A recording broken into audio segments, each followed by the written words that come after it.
farxaddu ma ahan markaad wax walba haysato, laakiin farxaddu waa markaa wax aad haysato aad ku qanacsan tahay ama aad ku faraxsan tahay. walwalku waxba ma bedelo, laakiin inaad ilaahay ku kalsoonaato waa wax walba bedesha. go-aanku inuu adag yahay iyo inuu fudud yahay waxaa ka muhiimsan inuu sax yahay. ku kalsoonow naftaada oo ku faan dadnimadaada. ahow qof adag oo isku qanacsan qalbi ahaan. aamin naftaada, maxaa yeelay noloshu mar walba kuu noqon mayso saad rabto. u dadaal guushaada oo u dagaalan, waayo keligeed kuu imaan mayso. wanaaji dadka oo dhan, dad yarna saaxiib ka dhigo. ku kalsoonow naftaada oo keliya, waayo kalsoonida naftaada horumar bay ku gaarsiinaysaa. yaan dulqaadku kaa dhigin qof damiirku meyd yahay. fudaydkuna adoo degan yuusan magaca kaa dilin.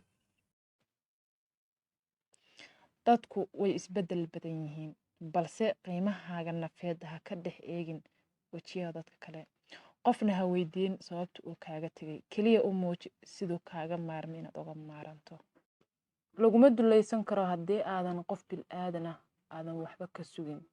adigu keligaa isku tasho oo noloshaada horumar gaarsiiya. ka sugin inuu qof noloshaada horumar ku gaarsiiyo, waayo haddii aysan adiga kaa go-nayn inaad naftaada horumar gaarsiiso, ma jiro qof adiga horumar ku gaarsiin kara. ku shaqayso aamusnaanta, qayladaaduna ha ahaato oo keliya dhawaaqa guushaada.